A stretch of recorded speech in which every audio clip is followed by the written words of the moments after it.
Libertópolis presenta Libercátedra con Ricardo Manuel Rojas, gracias al patrocinio de San Martín.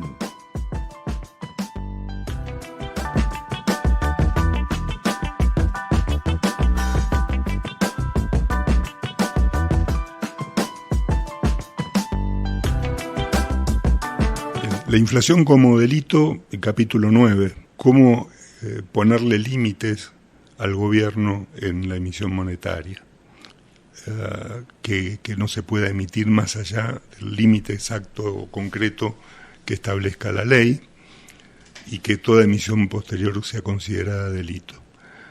Podemos ir más allá todavía en esto y considerar que un punto importante es la competencia de monedas. El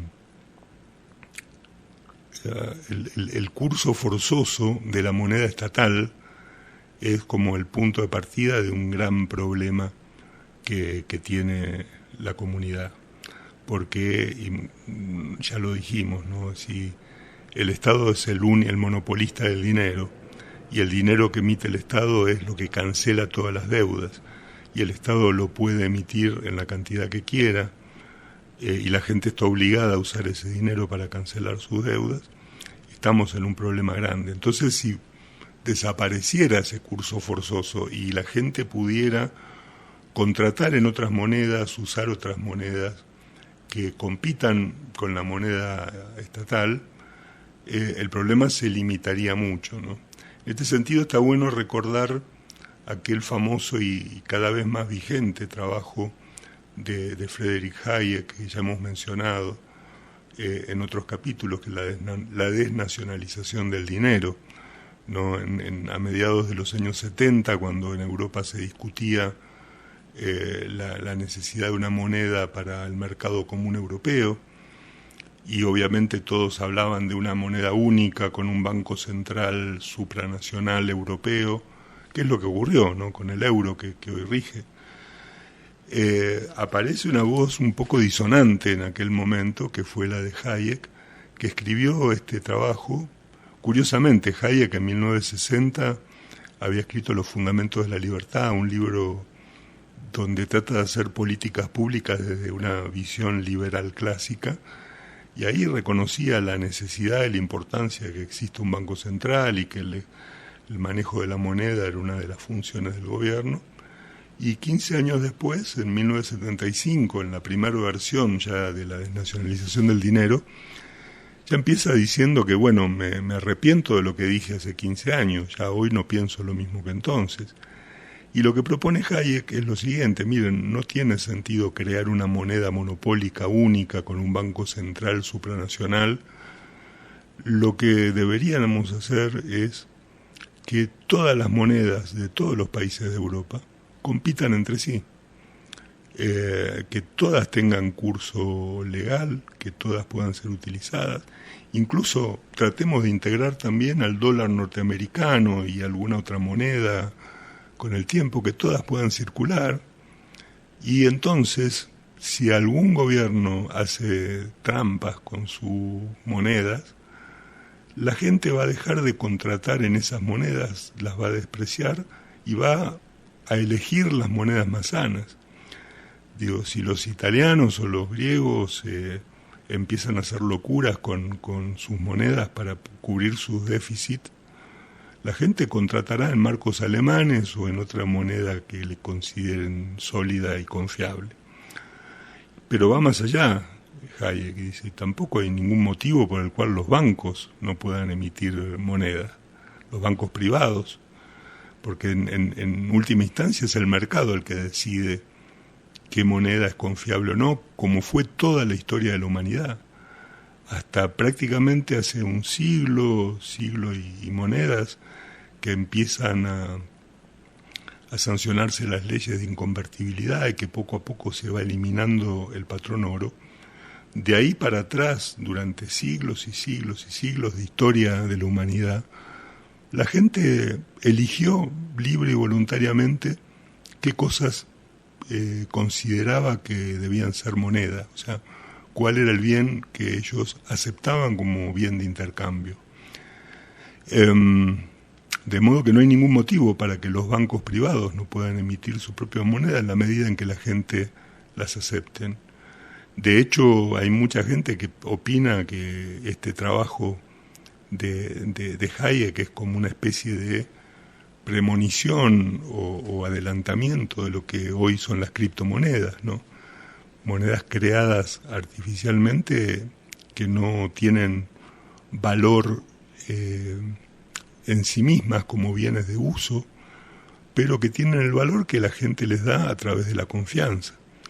Entonces, fíjense que es muy curioso, ¿no? Porque hasta que Hayek escribió este paper, había pocos economistas que se habían aventurado a proponer la competencia de monedas, ¿no? Siempre la moneda era un tema tabú, era como que es el Estado el que tiene, digamos, desde un siglo en adelante es el Estado el que tiene el manejo de la moneda, y en todo caso quienes querían ponerle límites al Estado proponían el patrón oro, porque el Estado no puede fabricar oro.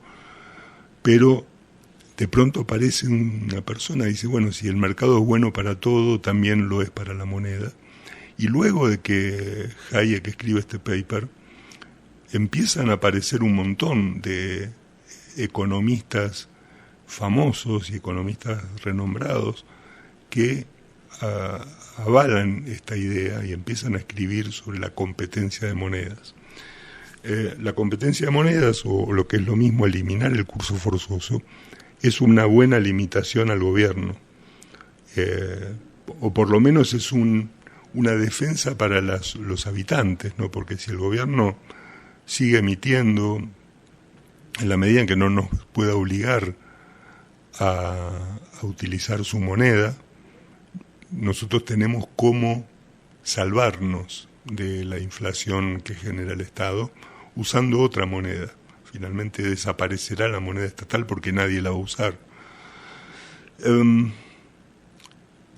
Otra limitación es que la autoridad que emite el dinero y que tiene las reservas del Estado no pueda prestarle al gobierno dinero, ¿no? En muchos países existen cláusulas constitucionales que impiden a los bancos centrales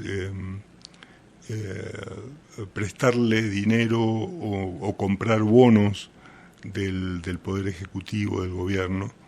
O sea, no pueden financiar su deuda, está constitucionalmente prohibido. Por este motivo que hablábamos hace un rato, ¿no? La autoridad monetaria, en todo caso, debería ser una autoridad independiente y técnica que estableciera la cantidad de dinero necesario para que funcione como intercambio, pero no por motivos políticos del gobierno de turno. De modo que una cláusula también que le prohíba a esta autoridad monetaria financiar los déficits del gobierno, prestarle dinero al gobierno, comprar bonos del gobierno, sería también muy útil como limitación. De modo que tenemos todos estos límites, y un límite también que tiene que ver con la prevención, que es el de prever sanciones para los funcionarios públicos que emiten sin respaldo y violando las prohibiciones o los límites que le establece la ley. En muchos países estas actividades del Banco Central o del Poder Ejecutivo de emitir cantidades enormes de dinero para cubrir sus gastos son impunes. En general no hay sanción, y no la hay en buena medida porque obviamente el propio gobierno no se va a perseguir a sí mismo, de modo que si el gobierno está involucrado en la emisión espuria de dinero, va a tratar de evitar por todos los medios que quienes llevan a cabo la tarea sucia de emitir y poner a circular el dinero terminen con procesos penales o echados de sus trabajos. Esto también se vincula con el buen funcionamiento de las instituciones. Por eso decíamos que la inflación es un problema más grave en países con débil institucionalidad. En un país donde hay un poder judicial independiente, un ministerio público independiente, fiscales dispuestos con independencia a perseguir funcionarios del gobierno involucrados en la generación de inflación, es más fácil, es más probable que los funcionarios no quieran tener problema y que se vean disuadidos por el peligro a que un fiscal los acuse y un juez los condene, y por lo tanto no van a arriesgarse a cometer estos hechos. Y por eso vemos que hay países, no es que no les gustaría a los funcionarios en otros países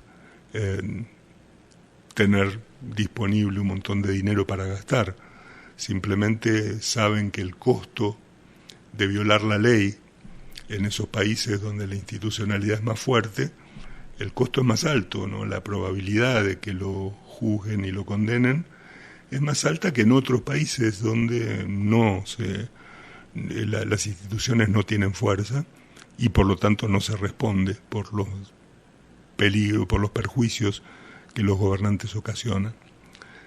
Pero entonces, para redondear este anteúltimo capítulo, ya yendo para el próximo al punto final, que es la responsabilidad penal por la inflación,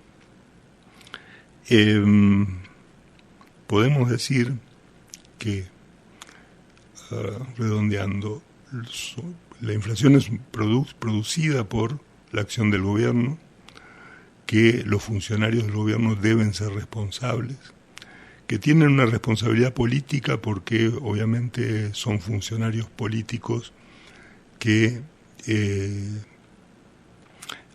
deben cumplir las funciones que la Constitución les establece con los límites que le pone la Constitución. Tiene una responsabilidad administrativa porque el ejercicio de sus funciones también está reglado y no pueden violar esas reglas. Tiene una responsabilidad civil porque al generar inflación está generando daños y perjuicios a la población por los cuales deberían responder. Y tiene una responsabilidad penal, que es lo que veremos en la próxima clase, porque la conducta dolosa de violar la ley que les pone límites a la emisión de dinero debería ser considerada un delito e incorporada al Código Penal. Esto que los políticos tratan de evitar permanentemente, esta discusión, escudados en que, por un lado, la causa de la inflación no son ellos, sino que son los comerciantes y los banqueros, y por otro lado que en todo caso son cuestiones de política económica discutibles, opinables, y que ellos no pueden ser responsables porque salió mal. Vimos que todas estas son excusas y que sí deben ser responsables. Para el próximo capítulo nos queda el último punto, que es la responsabilidad penal por la inflación.